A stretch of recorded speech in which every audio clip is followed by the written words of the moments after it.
Welcome back, boys and girls, to another episode of K-Fave Comparisons. My name is Mr. Know-It-All, Daniel John Schaefer, and today I am joined once again by my holy trinity, Mr. Jesse Baker, Mr. Wex Breaking the Lawson, and Wex, you brought a buddy this time. Got a special guest today, my boy Max Yoder from Atlanta. What's up, y'all? Thanks for having me. Absolutely. Jesse, how you living, bro? Dude, I've had a crazy couple of days, man. Just kind of bopping around town a little bit. May or may not have met a young lady. Yeah, been a time. Been a time. Here we go. Speaking of times, feels like everybody's getting fired these days. Dude, Bronson Reed fun of me, goddammit. Crazy. Leaving rough, getting cut. Crazy. I only got fired 2 weeks ago. I have a new job starting Monday, but you don't have to keep making fun of me, dude. I know. Wex got, finally somebody came to their senses and got rid of that dude. Yeah. So, what's going on with this whole NXT thing, man? They were going to revamp everything. They're changing the set. Are they going to change the logo? It looks like Triple H isn't in charge anymore. And if so, what the hell is he doing now? Like, I don't know. What's going on with this? It sort of seems to me like they're trying to make up for the fact that Raw's doing so shitty in the ratings by trying to boost up some kind of different franchise and get a little bit more star power, or just a different look to the programming. But it seems like it's just a classic Vinceism of he got tired of what he was looking at and said, fucking get rid of all of them. Yeah. Yeah, for sure. And some of the details coming out too, like you can't be over 30, no more small people, blah, blah, blah, blah, blah. I don't really understand how that's going to work. I mean, if you look at like their actual roster now and even the people that they're pushing, like all of them are well over 30, some well over 40, some well into their 50s. So I don't really understand this whole like idea of we just need big dudes that are young. Like that seems really silly to me. It's just because Vince McMahon and Bruce Pritchard got in a little jerk off session and just made a quick decision on a whim. We're like, fuck it, we're cleaning the house, we're starting over. Well, it's wild, dude. What they hate all that shit, right? I mean, so it makes sense. They'd be like, let's go back to what we know works 20 years ago. Right. Yeah. Yeah, I mean, that does make sense. What else we got in the news, though? I mean, Adam Cole hasn't signed his deal, right? So he's still like holding the WWE ransom pretty much. Well, and I kind of wonder if that doesn't play in. Like, I wonder if that's not kind of part of the reason for this change to NXT as well. It's like, because Vince is probably fucking pissed off that he hasn't signed a contract yet. And he's kind of looking at this example of, why am I being held up? Why is my company being held up by this tiny motherfucker? Fuck all this. We're not ever going to do this again. I kind of wonder if that's not the causality. That would make sense. Yeah. Well, it's also too, isn't their whole thing that like isn't part of the whole NXT thing that if you were big on the indies, when you come in, they try to like break you down and remold you, right, or whatever. And so instead of having to do that, fuck it, let's get 20-year-olds that are huge and we can just teach them from the start and make them all be boring. I think it's kind of like that one dude they're big on. What's his name? Parker Bordeaux or whatever. Yeah. I think I feel like that's the direction they're going. He's not a wrestler. He's not a former wrestler. He's just a big like football player guy, which is Vince McMahon's bread and butter. Jr. Oh, he loves them big and strong. They're just hoping to make 10 Roman Reigns. Yeah, they just want a roster of all Rocks and Roman Reigns and Lesnar's. That's it.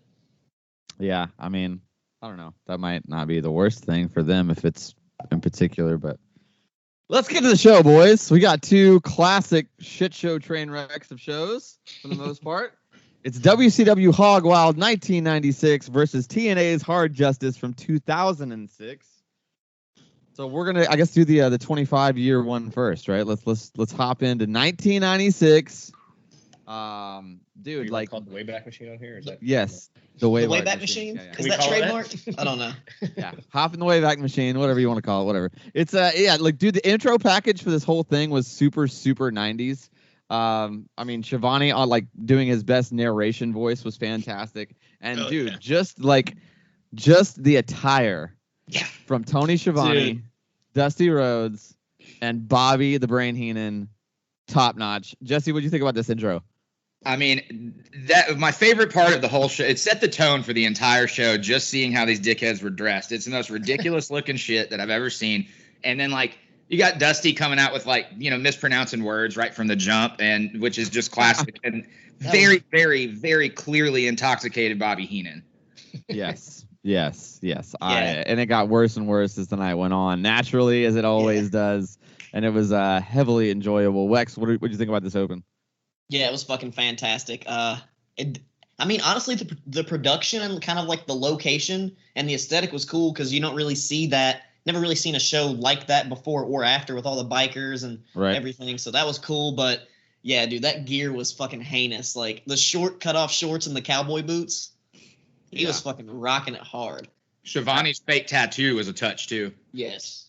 Yeah, I do always love that about old nice. WCW shit. When it gets hokey, they're not scared. They like lean into it. Like, all right, we're doing it at the beach. We're wearing the ugliest fucking Hawaiian shirts ever. We're doing a biker rally. We're gonna wear the ugliest biker shit ever. They do lean into it. They lean into it. I love it. It's great. Tony loves to play up the theme. I love Tony, themes. He's a cosplay kind of guy, if you will. Let's jump into the first match here. It's Ultimo Dragon versus Rey Mysterio Jr. for the WCW Cruiserweight Championship. Thought this match was dope. It's actually my second favorite match of the night for me. I thought it was actually a pretty solid blend of like the lucha style, the Japanese style, and the American style, especially for 1996. I also think like you could put this match from bell to bell on pretty much any other television show today, and I think it would still hold up. And that's invaluable. I think that's kind of the point. It was really good. Gave it 4.5 beers. Wex, what'd you guys think about this open? Dude, I thought it was a really sick matchup. The crowd really wasn't into it, and they had dumbass USA chants, even though one guy technically is from America, but they build him from Mexico, and they build him from, Japan like his, but they were USAing it up. Dude, I love it. The mispronunciations. Dusty Rhodes called Rey Mysterious a few times in the match. And I was like, fuck yeah, just keep it going. He called Sonny Ono a snake in the rice patty. Oh, nice. Nice. A snake in the rice patty. My goodness. A snake in the rice patty. But, nobody else can get away with that bullshit. But it's Dusty Rhodes. And this was 96, so it didn't matter. But, yeah, I went 3.75 beers. Solid. It was really good. It was my also second favorite match of the night. Nice. Jesse, what do you think about this opener? A little more generous. I went 5 beers. I thought it was interesting that both guys are called slightly different names than we're used to here. Mysterio is spelled differently on the lower third. Yeah. And they actually do say the ultimate dragon in the lower third for Ultimo, which I thought was very interesting. I thought this match was especially cool because it's coming right off that NWO angle where they lawn darted Ray into the side of the trailer or whatever, and commentary sold the shit out of that during this. So the bum knee being sold and that whole thing I thought was pretty effective. And Dusty not being able to pronounce either name just had me rolling the entire time. But yeah, I gave it 5 beers. I thought it was a fucking great open. Yeah, it was really good. And then we got the flip side on the next match here. It's well, before we get to the match, we did get Mean Gene plugging the hotline, and he's wearing his best biker gear as well, and that always makes me pop because you gotta rest in peace, old Mean Gene. Love that. Love his hustle too, man. That dude is he made so much money off those damn hotlines. Did you guys ever call the hotlines back in those days when you were kids? I did not. I was too scared I'd get in trouble. I always wanted to. 100%. Same thing. I wanted to. My mom was not allowing me to. Nope. Yeah, but they would kind of give you dirt sheet type shit, right? Isn't that how it would work? I think it was actually more storyline driven shit, wasn't it? Wasn't it just extra storyline shit? From what I understood, that it was a mixture of the two, but the dirt sheet element of it apparently didn't have a lot of foundation. It was just kind of shit that they thought would be sensationalist and get people to want to call back, whether it had any bearing in truth or not. Okay. Right. I remember the WWF ones because I wasn't really watching at this time, but I totally remember the WWF ones. I feel with Michael Cole or Kevin Kelly or someone telling you to call it. Todd Pettengill, baby. Todd Pettengill, yeah, that's what it, dude, yeah. Oh, that fucking thing. Yeah, I love that dude. 100%. Gotta love the Todd era. But let's keep it moving here. Match number 2 here is Ice Train versus Scott Norton. This is just straight up meat slapping. It's pretty much all it was. Big guys throwing clotheslines, and it was not good at all. I give it a solid dud. Did not like this match one bit. Jesse, what did you think about it? Also a dud. It was a lot of no selling. Surprisingly, the crowd was not all the way against it, but I think you just had a bunch of biker dudes and 2 big old guys and a white guy fighting a black guy, and that was kind of the theme for the rest of the show too. Yeah. Uh-huh. God damn it. I mean, yeah. That was a big 0 from me. Yeah, Wex, would you rate this Ice Train versus Scott Norton match? I don't know if it's because I was feeling very generous, but I gave it a beer and a half. Yeah, you must have been I don't know how it earned that high of a rating. I like this header right here, Fire versus Ice. Yeah, because their team was Fire and Ice before. That was their tag team. So that's why I wrote down Fire versus Ice. But yeah, it was pretty short too, and I noted, what's his name? Thank Ice God. Train was selling his injury from the Giant from earlier before in the night if you remember, there was a little video where they got attacked, but he sold that. But 1.5, it is what it is. Two big guys. He won with like a armbar submission, I think. He worked on that arm pretty hard. Let's that Japanese training right there. Yep. Yeah. Let's keep it rolling. We got a Flair like promo package that I really liked. It was a really like 90s production style, but it wasn't like typical Ric Flair, like just spitting one-liners and yelling. He's just like calmly talking in like a studio setting. And I thought it was actually a nice kind of change of pace. But the match here is going to be Bull Nakano versus Medusa. Match number 3 on the card. I thought the crowd was super hot for Medusa, obviously, for obvious reasons. And honestly, okay, like this was not a good match by any stretch of the imagination. But as I was watching it, I was like, it's crazy that like just 10 years after this, like the Divas era, those matches were worse than this. Like they were actually worse. And like, so I was like, I don't know. I wish it had like not even a real finish. It was really stupid. I gave it a beer, 1 beer. Wex, where you guys at on Bull Nakano versus Medusa here? I mean, you kind of covered everything really match-wise right there. And I also gave it 1 beer solely for the fact of Dusty Rhodes trying to say nunchucks at the beginning of the match. That is my exact same fucking note. The exact same thing. That was the best shit. He's like, nunchucks. Nunchucks. Oh, my goodness. Great. And the fact that they had they had a Honda out there because she was Japanese and she bit it with a sledge. It was a bunch of fucking gaga bullshit. Yeah, 1 beer. Hogwild 96, race baiting by WCW. Hey, Jesse, what'd you think about Bull Nakano versus Medusa?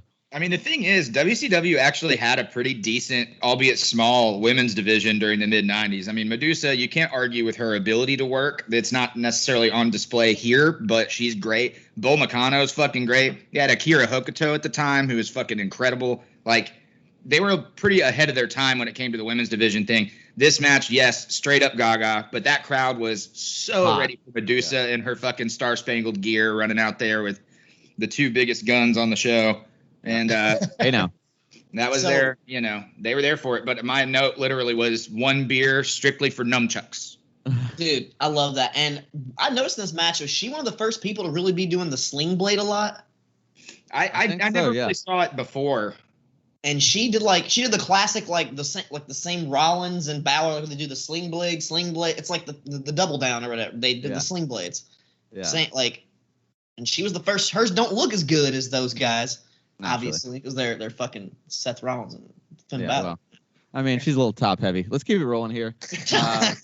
Match number 4 on the list is going to be Dean Malenko versus Chris Benoit, and this match is a banger, boys. Like, dude. I mean, it's an absolute banger. This has got to be my match of the night, like bar none. I think that it's the best. I will say though, the booking was a little suspect. Like, why have them go all that time and not do a draw? My rating suffered a bit. Yeah, it suffered a little bit. I gave it 5 beers because of that. Like, I would have probably gone 5.5, maybe even 6 if it had been a little bit shorter. I mean, come on, you can kayfabe it. I know that you got the timer, but Jesus, it was a little long. 5 beers though, still hell of a match. Jesse, where you at on Malenko versus Benoit here? I gotta say, the thing that impressed me about it the most is, this crowd, they're all bikers that got in for free. Like, these people didn't purchase tickets. They literally just parked as part of a bike rally and didn't really probably know who anybody was aside from Hogan. They probably would have known Mach, Flair, that's it. Hogan and Flair, those are the 2 guys. But for that being said, this match really, in my opinion, kept the crowd a lot more captivated than I thought when I saw it on the list. At first, I was like, oh, no, it's 2 short white guys. Everybody's going to hate on this. But everybody was really, like, loud and into it. I thought it was fucking great. I also gave it 5 fucking beers, man. Nice. Wex, where you at on it? Very close to you guys. I went 4.5, and I would have gave it 5.5. But like you said, that fucking the booking and the fact that it went a little bit too long, if they just would have ended it after the first restart, not the second restart, that would have been perfect.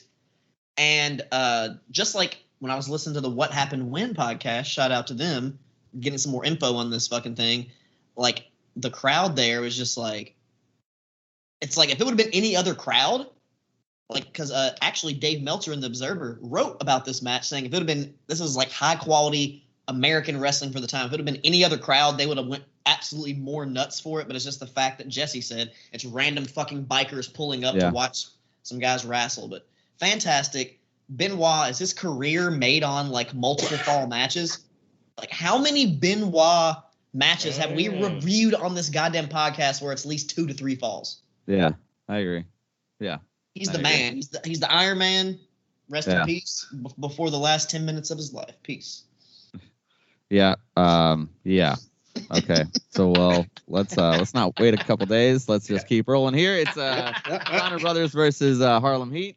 Yeah, let's just go right into something else that's really fun to talk about. The racist ass crowd at a biker rally in 1996. I mean, it is kind of like a classic babyface heel tag team match, and it was pretty well executed. I mean, I was surprised. I actually expected the Steiners, because to me, like when I watched those matches back from the Steiners, it doesn't really hold up. Like they were just like a little bit more athletic road warriors, essentially. Like, but I felt like this one was executed pretty well. The work was actually pretty good, and I honestly enjoyed the nostalgia of it. I didn't even really mind the Gaga finish. I think it worked for the time, and it worked for the match. I gave it 3 beers. I was right there in the middle on it. Jesse, where you at on this tag team championship match? It's like impressive to watch these things back and hear just the auditory aspect of how much louder the bikes got as Harlem Heat's walking to the ring. It's so fucking obvious that this is like the most race baited situation. Yeah. And you have to think that they knew going in, but like, I got to give credit to Harlem Heat. They come out into this situation and they fucking played all the way into it. Yeah. Oh, like, yeah. They were taking all of that heat and giving it right fucking back to everybody, which made the match 10 times better, in my opinion. I mean, like the crowd, again, was very into it. I thought the Steiners' work, like you said, was a little bit more impressive than I would have given it credit for in this period of time. I gave it 4 beers. Nice. Pretty solid. Wex, where you at on this tag team match? I'm going to be the bridge in between you two boys because I gave it 3.5 beers. Nice. And I thought, like, just kind of everything you guys said, it was fantastic. You could clearly tell the heat was real there. And I watched an interview with Stevie Ray about the match, and he said, man, we were the only black people in that county. Yeah. Like, he said that's how it felt to him. He said it was a little scary, like, you know, it was a little, like, overwhelming. They said, fuck it, like, you know, we're going to go out there and just kill it. And they did, like, and just, like, the Steiners, this is right, you know, like, a few years before Big Papa Pump, and I like Mullet Scotty. Mullet Scotty's sick, and Mullet Scotty fucking rules. And this man right here, he's met Rick Steiner personally, graduating high school. Yeah, Rick Steiner's on the board of education in the county I grew up in. Nice. And at the time when I graduated, I hadn't been paying attention to wrestling for a while. And I'll never forget, we're going to get our diplomas. You shake everyone's hand and go, and so this person in what's Richard Steiner? And I was like, what the fuck? And I walk up, and there he is, and he hands you your diploma and shake his hand. You're like, whoa. Yeah, they're like pillars of the community where I grew up. Weird. Nice. Yeah. That's cool. Did you ever get to go to Scotty's Shoney's? So yes. I'm pissed. I used to stay at a buddy's house like less than a mile away from there for years. Passed it a million times. Was never really a fan of Shoney's, but I should have gone. I regret it now. Well, I mean, I can't say you're the only person that's not a big fan of Shoney's, but if it was still there now, I would definitely go. But I feel like at the time it was when I was not paying attention to wrestling. You guys have clicked. So everybody's seen that YouTube video where there was like the robbery or the shooting, and they randomly interview Scott Steiner, and I guess he's just like interviewing. He's like business. It's like it just didn't say Scott Steiner. It said local business owner. Yeah, which is fucking hilarious, dude. Yes. So Shoney's ruined buffets for me when I was like 4 years old, and I've never really been able to get over that. But I wanted to take a road trip to that Shoney's so bad. Apparently, he has closed the Shoney's down, but is now opening a sports bar instead. So I'll be a chance. Do you know, is it going to be like in the same part of town? I'm assuming. I think it's the same location from what I heard. Okay, but that's all third hand. Hey, well, next time we go down to Atlanta, me and Max are going to be hanging out at Scotty's bar. That's my hometown, man. Big Papa pumping some beers, baby. That's part of what was so cool about growing up watching WCW as a kid was you would hear, oh, you know, Buff Bagwell lives in Marietta, or like all those dudes lived like all around the place. So it was cool. Well, I don't like you guys disparaging the good name of Shoney's. It's an American institution. Let's keep things rolling here. Speaking of an American institution, it's Eddie Guerrero versus Ric Flair here. Dude, this would have been really close for match of the night for me. I mean, I was expecting less, honestly, because 90s Flair isn't always the best. And he did start off with like kind of his comedy stuff, shoving the ref and the slap, bump and everything. But like, I mean, I felt like it settled into a really damn good match. I mean, one of Rick's better matches might be his best match of 96 for sure. And Eddie is just Eddie. The match was really good. And honestly, at this point, I was like, dude, we're 6 matches in, and like the show is not that bad. Like the actual wrestling on the show is not that bad. Like the crowd sucked, but the matches really weren't that bad. Jesse, what do you think about Guerrero versus Flair here? Ric Flair in this era of the United States Heavyweight Championship, I mean, it's palatable. You can tell that he is unhappy, right? Like, I said that to him earlier, talking about watching that. Yeah, like you can just tell that he is fucking pissed, and he knows that he's getting fucked over by the booking committee people, and he knows that he's not in good favor with everybody. This is like peak Flair Bischoff hating each other, but he goes through this string in '96 of competing against a bunch of Latin American wrestlers who you wouldn't think he would do great against, but he's probably the only like famous guy on the roster that they really could have put in that spot. Like earlier in the year, he had a banger of a match with Conan in Mexican Hulk Hogan era Conan, you know what I mean? And I thought this match was fucking incredible bell to bell. I thought it was really great placement for Guerrero at this stage in his career, because a lot of people didn't, it's not that they didn't know who he was, but I mean, wrestling fucking Ric Flair in the middle of a gigantic show for a decent amount of time. I thought the finish was beneficial to him at this time. I gave it 5 beers. Yeah, I think we're pretty much in the same boat there. Wex, where you at on it? Almost there too. I went 4.75 because this was my match of the night. Eddie Guerrero, like, dude, some of the reversals he did in that match, like, I noticed he did like this one reversal and they like didn't even know how to call it. Drunk Bobby Heenan had to save it and be like, no. He reversed it. That's why, like, of all people, drunk Bobby Heenan had to fucking save the call because Eddie Guerrero's wrestling was so innovative that fucking Dusty Rhodes and Tony Schiavone couldn't even handle what they were seeing in front of their face. But, yeah, fucking fantastic. Eddie Guerrero losing definitely got the rub, even though he lost to Flair. Like, this was definitely, like, pre-cementing him. Like, this is Eddie Guerrero becoming, like, the man. Like, I agree. Starting to get that, become a household name, like pre-WWF. I think that Bobby Heenan probably had a little bit of an advantage because I think at that point he was probably seeing 2 Eddie Guerreros and 2 Ric Flairs, so he could kind of grasp it all at the same time. But maybe that's what happened. It was a little rough. Speaking of a little rough, let's keep it rolling here. There's a Mean Gene interview with Jimmy Hart and the Giant. That was real rough. God. That was real rough. I don't know what else to say about that. Like, geez, bro. Like, Paul White, I would love to get his, like, his take on his shit. Like he needs a podcast, man. I feel like that dude's had like one of the most interesting careers of all time. He almost got Goldberged in the sense that they threw him in there so fucking early when he was far too green to be in any of these spots. But it just, luckily for him, like due to his size, he could kind of get past it a little bit. But some of it's still pretty fucking gnarly.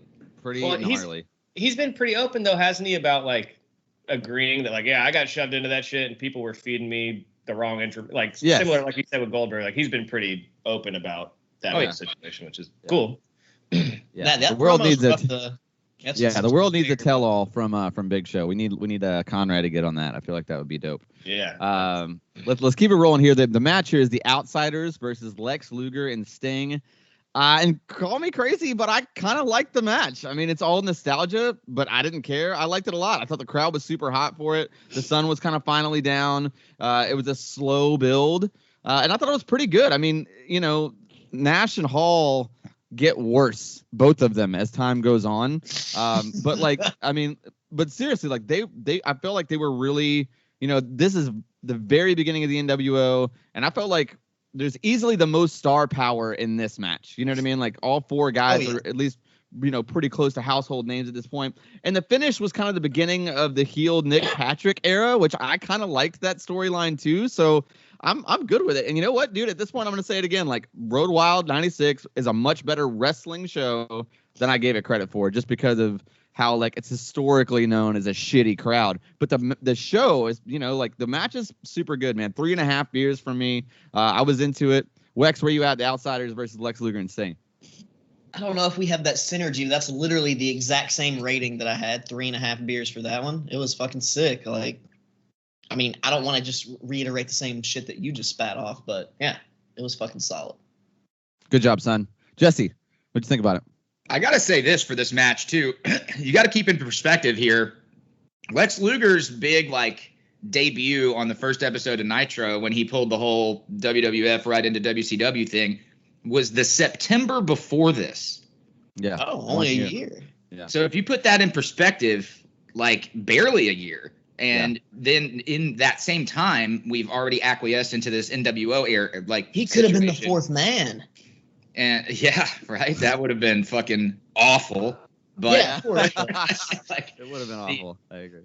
But this was I thought it was a really well worked match. I was right in the middle. I was right at 3. I thought there were parts of the match that were a little bit draggy, but like the finish made so much sense that it definitely kept me like right in that middle ground on it. Yeah, it was cool that we that's the beginning of Nick Patrick turning heel. Yeah, that was his heel turn. Was this one of the first like pay-per-view outsiders matches after NWO was formed? Because this is the second. Is this the second pay-per-view after Bash at the Beach? Yeah, this is right. It's the next pay-per-view. Yeah, okay, yeah. This is early NWO. Right, yeah. And they kept. This is right on the heels of them lawn darting Rey Mysterio into a trailer and legitimately getting the pop call. Like, They hammered that in on commentary so hard. They're like, "Did you see?" Because that Ric Flair didn't show up apparently that week, and the whole thing was like Arn was looking for him, and he got beat up, and like they were really hammering how bad the NWO was on commentary the whole show. They were really ramping up like arguably the hottest pro wrestling angle in the history of pro wrestling. To be completely fair, like I mean, you can say what you want about Austin or The Rock or whatever, but I mean NWO. I agree. Yeah, it's got to be number one. Like it has to be. I mean, Hogan turning heel. That's what I was gonna say. With the outsiders being out there, even those drunk bikers had probably heard about the NWO at that point. Of course, yeah. I mean, the merch was insane. Kind of a mix. If they would have did this after the NWO was like hot shit, I bet it would have been like a way better vibe for the biker. Well, they did, and they had like Jay Leno at the next one, didn't they? Wasn't that 97 or was that 98? I think that's 98. That's Road Wild, okay? Hog Wild, sorry. Excuse me. All right. You do know why they had to change that name, right? No, I don't. What's the Harley story? made him change it. Harley Davidson. So there's a whole thing like with Harley owners. There's like a Harley owners group. Oh my fucking God! What pieces of shit! So that's why everybody refers to Harleys as hogs, and it's kind of commonly known that that's the situation. And so they go to Sturgis, they go to a fucking biker rally, they name it after the top branded fucking motorcycle on the planet. So yeah, after that they made him change the name. I mean, it's owned IP. H.O.G. It was the word hog, like an animal. They own the trademark. I mean, just like WWE tries to buy up trademark. It's the same idea. I mean, they owned it and called it Wow. Like no, I would have called it HAWG. Wow, baby. There you go. See, because we know all about DAWG. Rocky McDaniel, Rock Dog, a local pro wrestler, a phenomenon in the Nashville scene. Phenomenon. Speaking of a phenomenon of a bad match, it's Hulk Hogan versus the Giant for a WCW World Heavyweight Championship. Dude, it's Hogan versus the Giant. I feel like that's all you have to say to like describe what happened in the ring. Wasn't it this time? Wasn't he being billed as the son of Andre the Giant, or the wink kind of? Yeah, this is still this is very quick off the heels of the Dungeon of Doom. Like not long, like.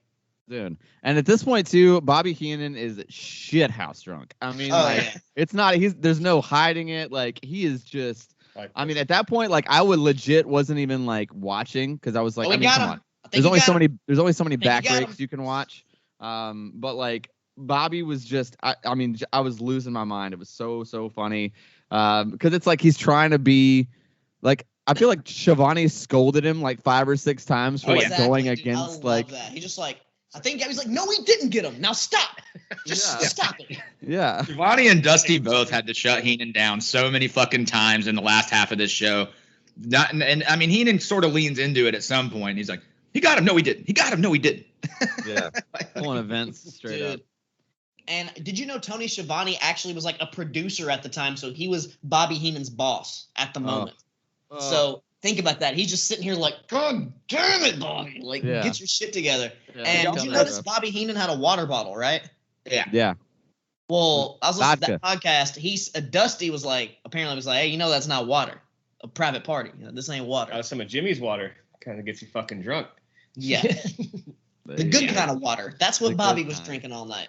The good kind of water. I mean, I should have drank some of that, I guess. Maybe I would have rated this match a little higher. I gave the match a half a beer. But with the post match and the iconic like spray painting of the belt, you got to give it a little more. So I went 2.5 total. Just because I've been a full beer and a half just for the actual classic, spray paint of the NWO. And I do believe the next night on Nitro is when the Giant actually becomes the fourth man. And it's like, I don't know. That logic seemed a little flimsy to me, but I know it was pretty much, it might not have been right after this. Maybe not have been like that Monday, but I know that he was the next guy. So that's just a little weird. And I feel like right when that fourth guy comes in, to me, that's when the storyline already starts to fade. Like right at that moment when the fourth guy comes in. But overall, man, I liked the show quite a bit. I think I rated it as a show like 3.5 beers, which is pretty damn solid. Jesse, where you at on this main event and the show overall? I mean, anything involving a stupid fucking Gaga angle with Brutus the fucking Barber as the booty man is going to really not rate too high for me. Giant is greener than goose shit here, which is not his fault, but god damn, it's so fucking obvious. And the crowd couldn't care less. The crowd was given, like, they were babyface cheering Hogan the entire fucking time. The entire time, yeah. Because he's like the main guy they know. You know what I mean? Like, and then now not only that, but it's not sold on those bikers that just because Hogan's out there in black as opposed to red and yellow that he's all of a sudden a heel. They're like, oh, he looks like one of us, brother. And like, it was like biker solidarity. I gave it 1 beer, horrible cameos, Jolly Green fucking Giant. It was just bad Gaga the whole time. I felt like show overall though, I was right at 3.5 as well. And I got to say, like, 2 of the best matches of the fucking year occurred on this show. And the rest of them, for the most part, really just weren't that bad, with the exception of Hogan Giant and Fire and Ice. Yeah, I agree. Wex, where are you at on the main event and like the show overall here? Okay, so this main event, originally I had it around you at the 2.5 beers. But the fact that at the time you kind of thought that they were teasing Booty Man as the fourth member of the NWO. Because they were teasing the fourth guy, they never officially said it. And the fact that you got Brutus the Booty Man Beefcake out there, like, it's just I'm just with Jesse. Like fuck, what's his real name? Ed Leslie. Ed Leslie, and Leslie is too close to Wesley, so fuck him. But the angle itself, like, it's historically like, oh, it's like when the finally official, like the iconic symbol of WCW is getting defaced. But what's always pissed me off is how shitty he wrote NWO on there. It's so bad. It doesn't even look like an N. It looks like shit. And then if you ever see, like, in the WWE video games, they'll have, like, the NWO belt. It's, like, spray painted really good and precise to where you can see NWO. But Hogan's version, who let him do that? They didn't practice this? Like, you're going to spray paint NWO? Like, you better make sure it looks good. It looks like shit. It doesn't even look like NWO. That's always pissed me off. I would have rated it higher. I gave it 1.5 beers for the angle, for the historicness of it, but fuck Brutus the Barber Beefcake. Fuck Hogan's hand styles. It's not very good. No, not very good. I highly doubt that he spent a lot of time with a spray paint can in his hand. They should have practiced this. This was serious. But is that so? When he spray painted it right there, did they like reapply it, or is that that's what that's it was? it? That's the one. That's what it was forever. It always was shitty. It never looked good after that. Yeah. And that's cool though. They kept it at least. Yeah, well, that's pretty cool. But that was the original big gold belt though. Yeah. Yeah. Like, that was the belt. So I mean, that was a very historic moment. Like, that's defacing the representation of WCW for, like, I don't know how long, until forever, basically. Yeah, it's an iconic moment for sure. What was your overall for the show? Good, but the match itself sucked. Like you said, green as goose shit. I kept thinking, like, earlier, that promo with him, with the Giant, I was thinking Captain Insano the entire time. Yeah, pretty much. That makes sense. I think AEW just trademarked that too, which is fucking hilarious. If they use that in a match, like a battle royale, him come out as in Captain Insano. Oh, especially with like a bad wig and just rolling into it, that'd be so awesome. I could see them getting Sandler for that too. Oh, totally. They probably could. They probably could for sure. Get Bobby Boucher to come to the ring with them. Fuck, goddamn. Wait, what company made Waterboy? Is that Warner Brothers? No, it's a Happy Madison production. So Okay. he probably. But owns everything's owned by. But he probably owns the intellectual rights because Adam Sandler's probably, hopefully, he's smart enough to at least. Dude. Yes, he is for sure. Dude, that would be sick, actually. I mean, he does because think about it. He has different characters from his other movies will appear in other movies. He probably owns it all. Sandler. It was made by Touchstone. Touchstone, which is Disney, a subsidiary of Disney. Yep. Yeah. Well, we're never gonna see it, boys. Disney Plus is at home. Maybe we'll see Captain Insano make an appearance in like the next Spider-Man movie or something. Let's move it on here to TNA Hard Justice 2006. Wex, what was your overall beer for the Hog Wild show? Right there in the middle, a 3.0. Okay. Use the restroom. So overall we're like 3 beers deep. Let's jump into this Hard Justice show 2006. The open here was pretty 2006 style. Lots of star power for TNA at this point too. But we don't really see that in the opening match. It's Johnny Devine versus Eric Young. Man, it was something. It was hot, dude. It was super hot. It was the crowd was super hot. It was pretty funny, man. I mean, obviously the only thing you can really talk about is the fire in the rafters, the extinguisher dust completely caking everyone in the crowd and the wrestlers. Hilarious to me. The fact that they didn't it's like, dude, I get that you're on pay-per-view, but you should probably at least, it wasn't like a massive building, empty the building, bring it back in, you know what I mean? At least get them all out for a minute and then try to do the cleanup as fast as you can. And I guess they tried to do that, but it took forever to get that thing cleaned up. Crazy stuff. Overall, I gave it one beer, because I was like, man, these dudes, they did their best in a really awkward situation. Jesse, what do you think about Devine versus Eric Young here? So I have to go back to the open for just a second. I thought that the package part on Sting was very reminiscent of what WWE would do with the Wyatts 10 years later. I thought that there were weird elements of that similar kind of filming style and stuff. And I don't know. I thought it was really well done. There's a really strange shot where the camera comes out from in between SoCal Val's legs and zooms out onto a wide shot of the crowd. I thought that was fucking weird as shit. And then the Jim Cornette pump up got me fucking hype. I was all about it. I gave this match, and you're going to think I'm crazy, but this is circumstantial purely. I gave this match 5 beers, and here's why. It wasn't the best match for sure.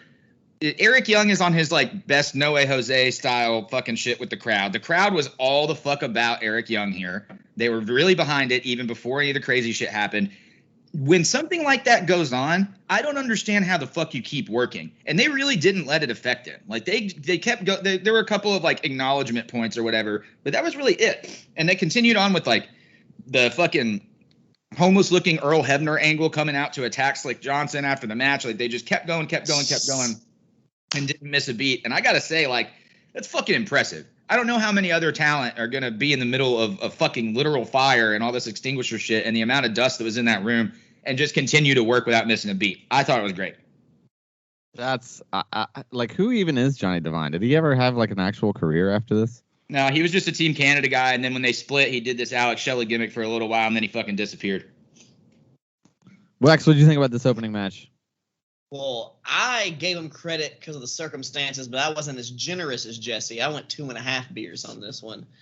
And like I said, just because same things Jesse said, Eric Young was over as hell right now, and they just somehow worked through it with just you literally could not see anything. And the fact the crowd kept chanting, the roof, the roof, the roof is on fire. That set it off for me. It was sick. And then I like how they use this. Another wrestler uses this angle later down the line in one of his promos, which we'll get to. But yeah, 2.5 beers. They tried with what they had. Yeah. I mean, I guess so. To me, it's when the match is over, we have this Earl Hebner angle with Zbyszko and his weird wig, and it's I don't know really okay. So in the first essentially 20 minutes of the show, we get a random opener with some fire in the rafters. And then we have Earl Hebner in an angle, which is never, ever money, really. And, what are we doing? And then we have 30 solid minutes of cleanup, and it's just a bunch of really weird, bad on the spot promos. Like that Monty Brown promo part, so bad. Was oh my so god! painfully when he wipes bad. his forehead with the mic. Oh, dude! Like what a crazy human being! Like, did you know he's the alpha male? Did you know he is the alpha male? I had no idea. I don't know. I think he said it legitimately like 67 times in that one, and it couldn't have been longer than. Actually, maybe it was like way too long. I think it did talk for like 3 minutes or something like that, which is insane. It was if it was 3 minutes, it was 2 minutes and 35 seconds too long. 100%. There's a lot of bad promos in this fucking pay-per-view. I'll just say that. Yeah, the Shane Douglas promo was weird. The Kevin Nash in a fucking wheelchair thing was weird. He's in a wheelchair, but his neck hurts. I don't. What the fuck? It was very reminiscent of WrestleMania being rained out and them trying to improv it and have dude, reminded me totally of that. There's on the spot like, fuck, I don't know. But at least these wrestlers were used to cutting promos. In WWE, they weren't used to cutting shit off the top. So we can give them a pass. We can't give fucking Rhino and, Scott Steiner, he's always fucked up. But,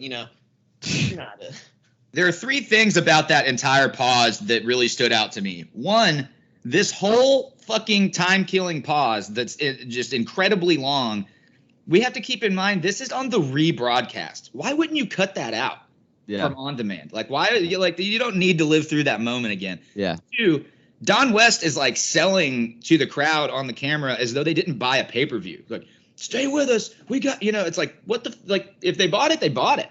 You know what I mean? Yeah. You're not gonna turn off a pay-per-view. Like, it's just that shit was insane to me. And then at the very tail end of it with Nash and Alex Shelley, and Nash looks up at Shelley from the wheelchair. Is like, yo, Alex, you got a cup on? And without missing a beat, Shelley's like, no, that's all me.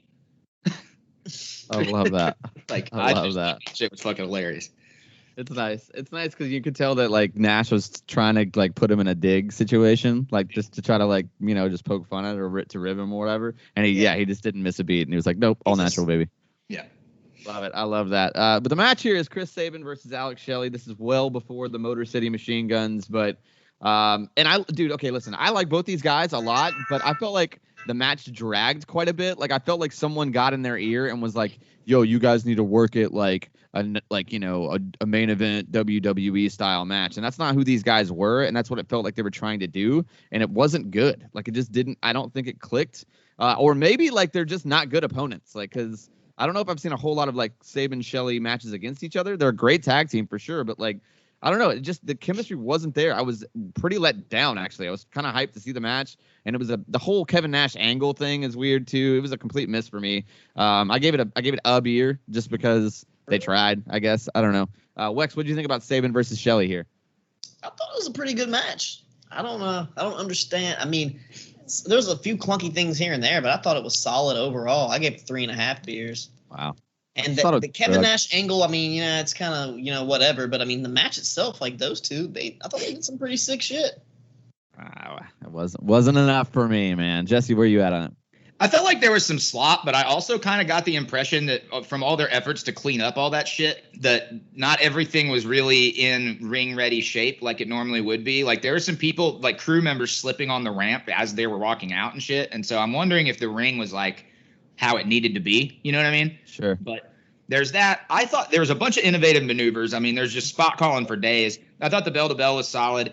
All that focus on the outside angle really fucking killed it for me. I ended up giving it 2.5 beers still, but like all of that bullshit gaga with Nash, I hated that part. Yeah, I think probably for me, it was just I had the high expectations for it, and it just that's on me. But let's keep it moving here. We had a James Mitchell promo on like Raven and Spike Dudley, and that was kind of weird. I mean, I felt like it was going to be a miss as well with the match. But let's get into it. It's Abyss versus Brother Runt or Spike Dudley or whatever. I thought it was actually pretty fast paced, and they felt like they tried to keep it interesting. The crowd was super, super behind Spike too. And the tack spots were, I don't think I've ever seen anyone get essentially curb stomped into some thumbtacks before. Like that was pretty cool. Like, I mean, I was like, damn, like, it was significantly, but it was like the opposite of the Shelley Sabin match for me. It was way better than I expected it to be. And I gave it 3 solid beers right there in the middle for an Abyss Brother Runt match. 3 solid beers is like knocking it out of the park for those dudes. You know what I mean? So, and that's not a slight against Spike. He's a really great wrestler at this point in his career. You know what I mean? 3 beers for me. Jesse, what do you think about Abyss versus Brother Runt here? I gave it 3.5. And again, I echo the same fucking thing, man. I was surprised. I really was not. I was dreading the match when I saw the opening package. And then especially when Spike walks out and he's got his best fucking De Niro Mohawk impression going, I was like, oh no, this is going to be terrible.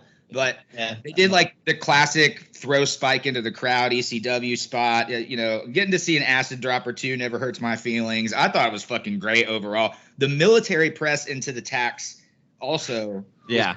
Nuts in terms of the spot. Like the front bump too. Yeah. Yeah. Nuts. So I gave it 3.5. Wex, where you at on Brother Runt versus Abyss? I was right there with you. Solid 3 beers, dude. He got the hell. Abyss just manhandled him in this match, but it was great. It worked perfect for what it was. Sick ass tack spots, acid drops. Was not a fan of the Mohawk. When I saw the Mohawk, I was like Jesse. I'm like, this is not gonna be so good. But it was pretty fun. He got the hell beat out of him. He did exactly what Brother Spike Run is supposed to do. Yeah, he did the job. And he did the job, indeed. Did the job and did the job. Indeed. Let's keep it rolling here. We got a Rhino promo in the back, and I actually thought it was not bad. Like he delivered a pretty solid promo there, and there was a good promo package for Monty Brown versus Samoa Joe versus Rhino. It's really hard to have these kind of matches to me without like real stakes, meaning like without a title on the line. But I felt like they did a really good job of building like the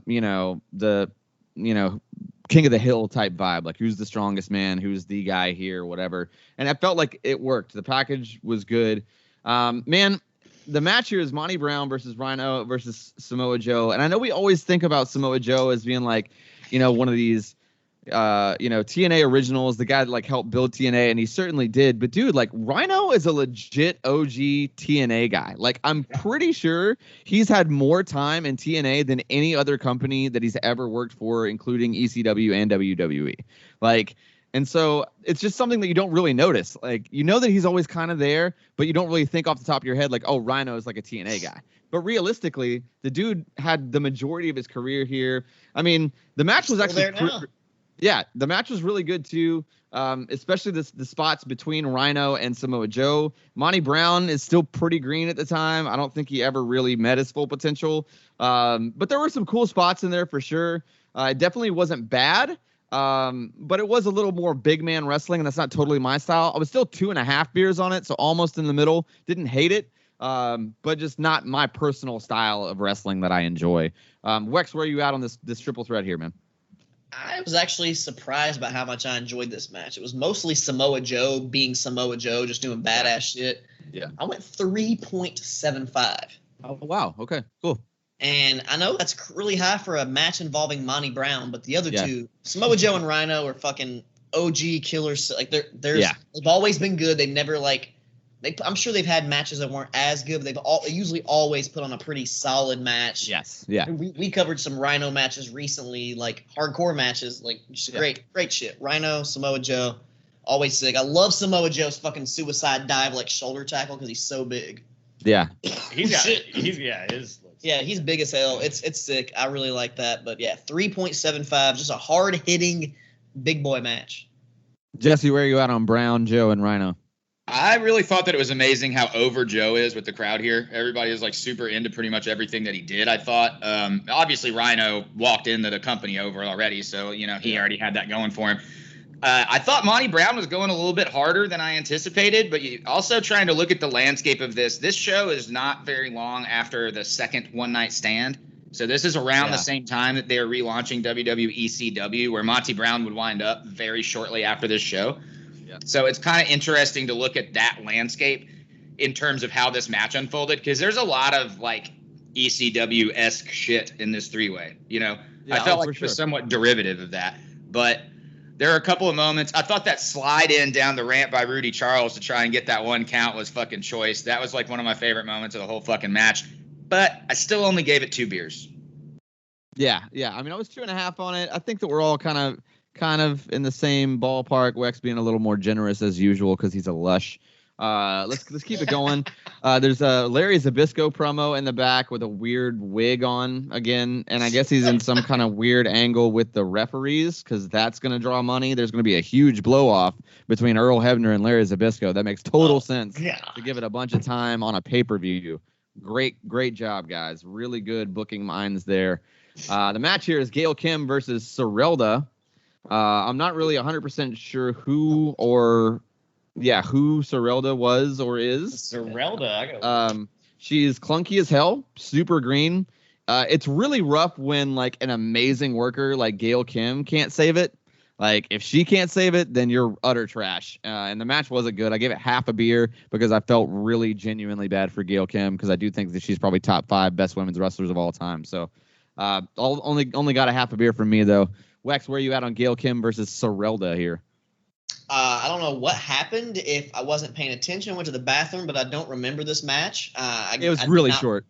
I did not watch it. I don't know.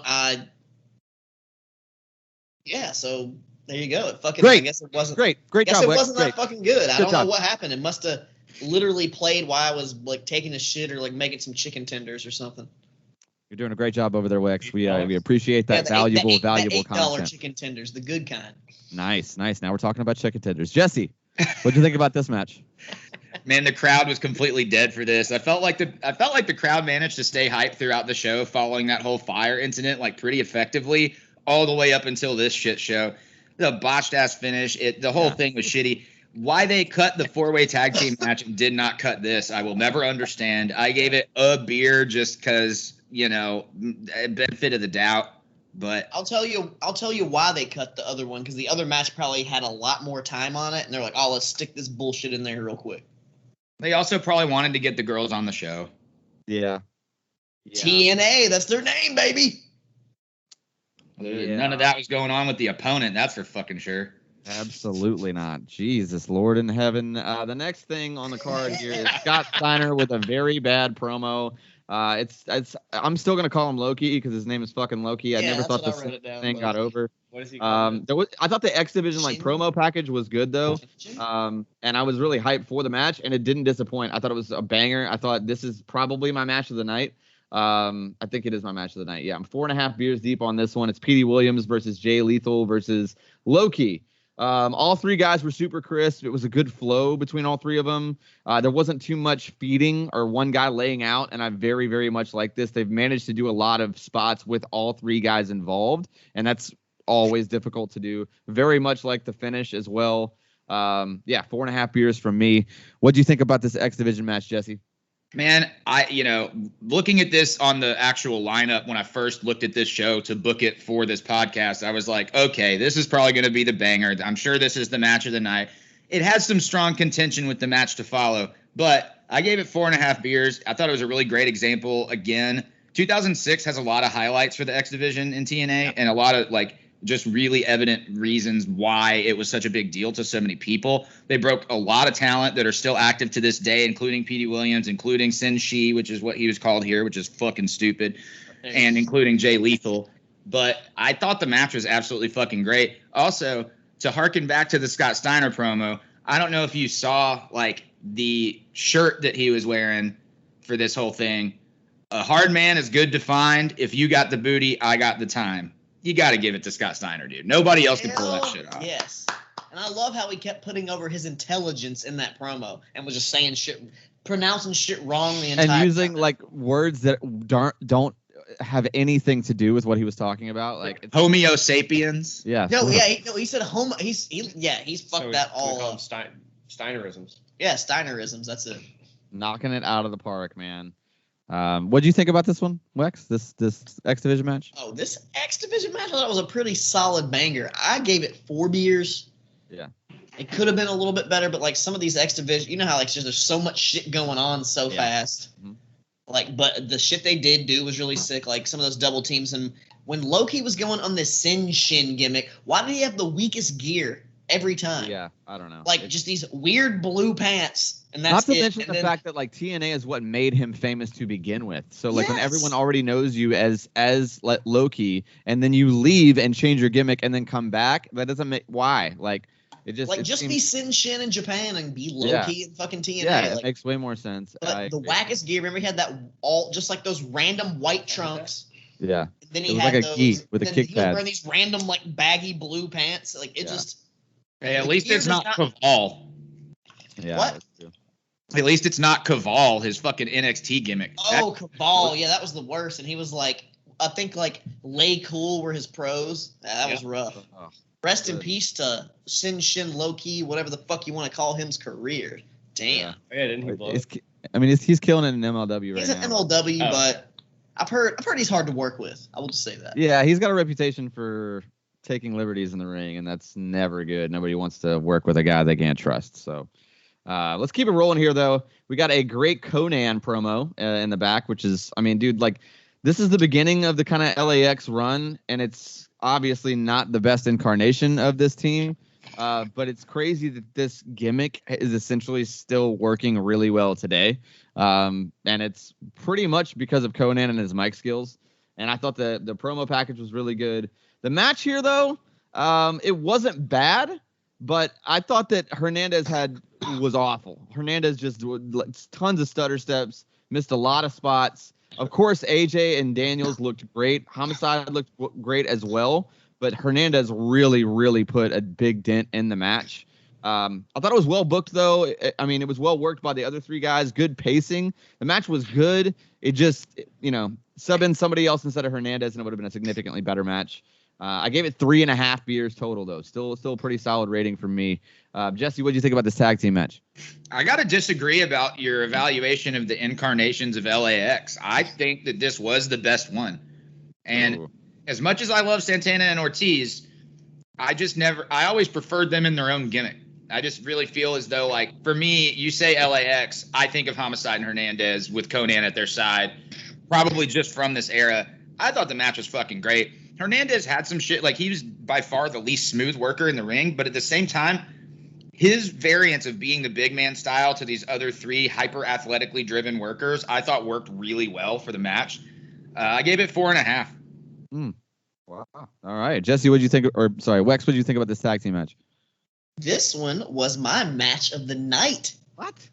God, all right. For this pay-per-view. I enjoyed it. I know, like you said, the other three guys like worked their ass off, and Hernandez, even though he wasn't the same style, I thought he had some pretty cool, innovative shit in there too for his style. Like he did a stinger splash in the corner, but didn't use his arms, just only used his chest. Yeah. I thought that, and the way he hit it was really sick, and I thought it was a nice little contrast.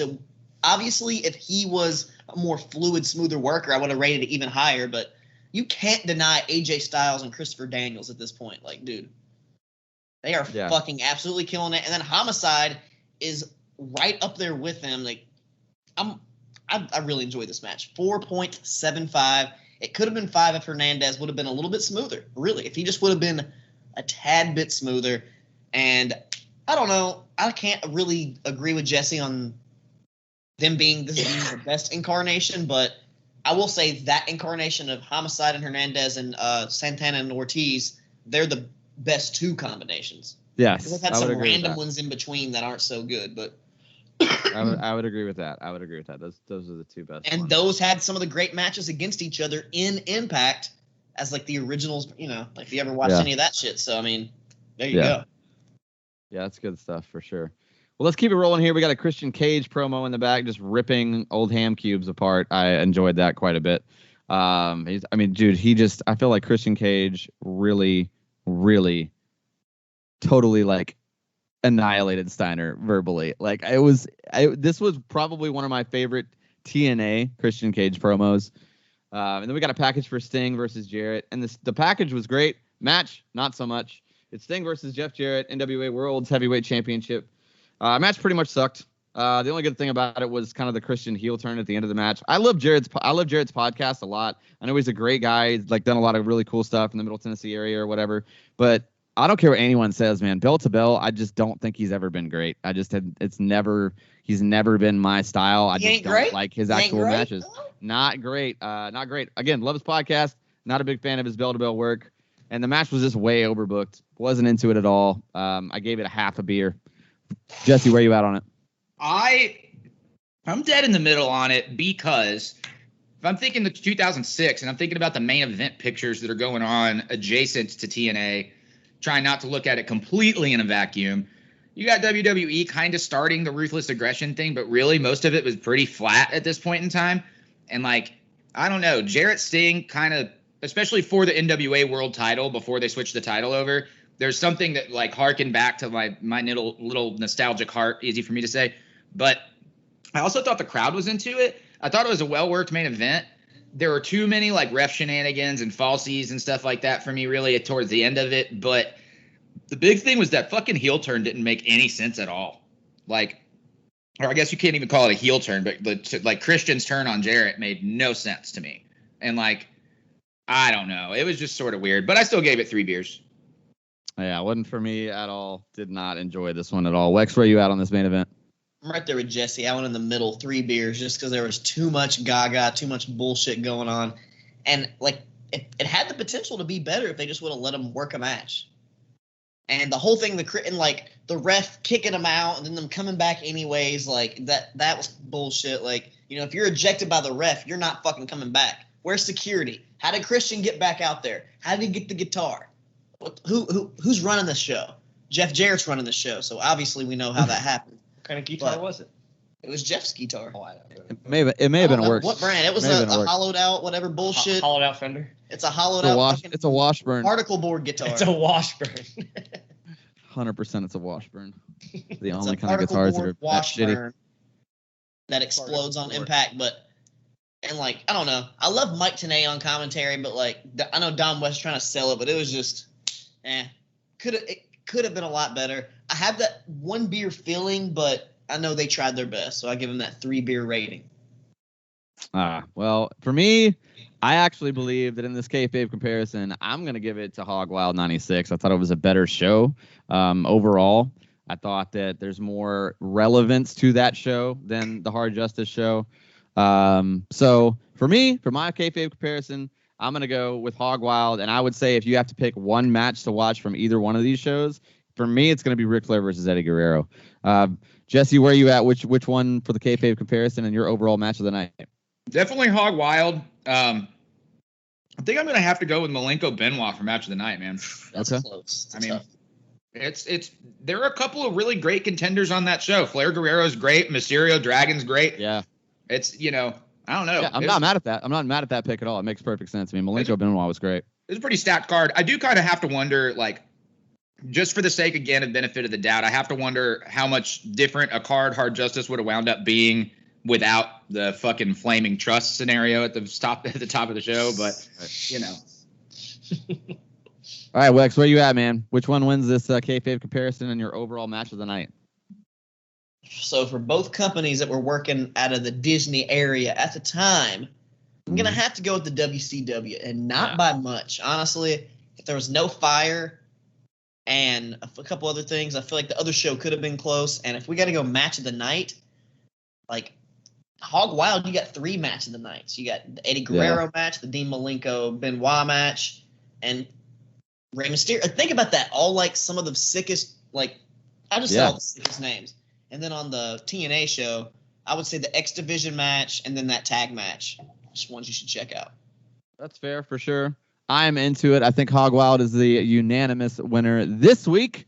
But next week, I'm really excited because we're going to be covering the debut of AEW Rampage. We're going to be talking about what that show looks like, how we felt about it. We're probably going to cover the Dynamite as well, just so we'll have enough content to keep up with another iconic show that it's going up against. So it'll be essentially like This Week in AEW versus SummerSlam 2001. Woo! That was a banger. I actually know about that one.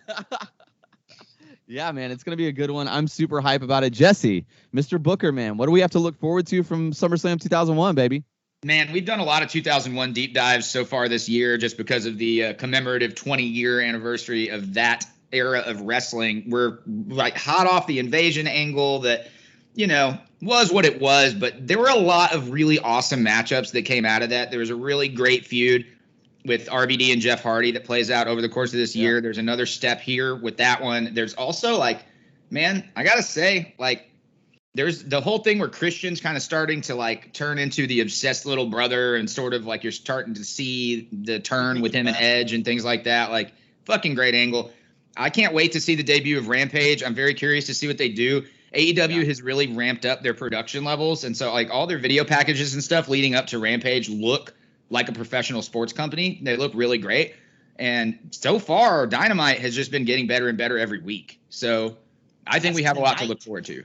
Wait, is it Wednesday? It's Wednesday. It's Tuesday. Wait. It's Tuesday. It's Wednesday. It's Wednesday today. Tonight. Dynamite's tonight. I said it's Tuesday because we normally do the podcast on Tuesday, but today we're doing it on Wednesday. Today we are doing it on Wednesday. Yes, a little peek behind the curtain there for you boys and girls. And then the following week, it is going to be an all SummerSlam episode. We're going to be covering the newest SummerSlam 2021, going up against a way throwback, a 30-year comparison. It's SummerSlam 1991. That one is British going Bulldog? to be, is that Wembley Stadium? I think that's 92. That's 92. Yeah. Yeah, me too. I thought that was the British Bulldog one. Yeah. Is 91? Is this the Warrior one?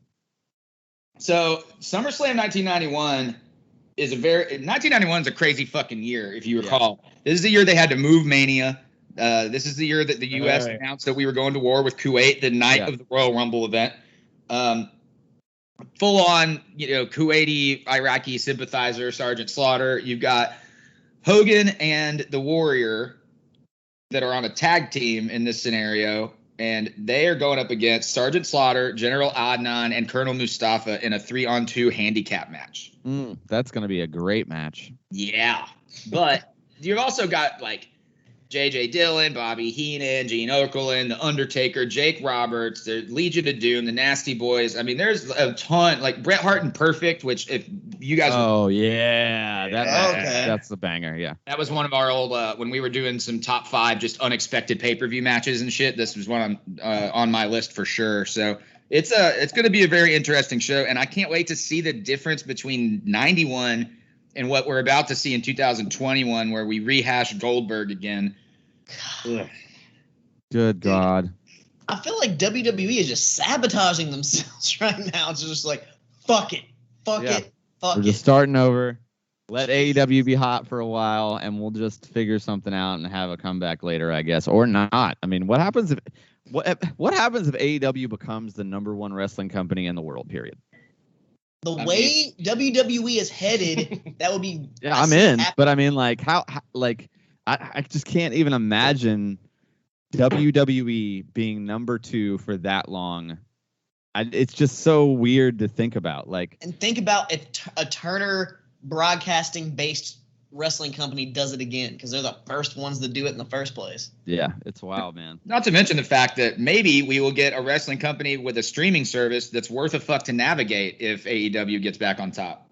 That'd be great. I would love to have. And imagine AEW getting, like, since they do have all this Forbidden Door shit, having, you can watch some ROH and some New Japan and some Impact stuff on this Ultimate Wrestling streaming service. That would be great. I think that would be a win for everybody. I just thought about it. Next, by the time the episode comes out that we review the first episode of Rampage, the second episode of Rampage will be happening like right before this episode debuts. Yep. So when it comes out, we could have the debut of CM Punk. It's possible. It's very possible. We'll see. We'll see. Yeah, it's crazy. There's a lot going on in the wrestling world right now. It's a very exciting time. I'm hyped to talk about it. We got a lot of SummerSlam content coming up. Always good to talk about AEW stuff. You can always find the show at KayfabeCom on all of the socials except for TikTok, where we do our match of the week. On TikTok, we are at KayfabeComPod because Wex is an asshole. You can always find me at Daniel Daybreak everywhere on the social interwebs. Jesse, where can people find you, man? At Jesse Baker Nash, and also check out the 50 for 50 series commemorating the 50th anniversary of Nashville's legendary music forum, the Exit In. You can find information on those shows at exitin.com. Yes, indeed. Mr. Wex, give him the script, baby.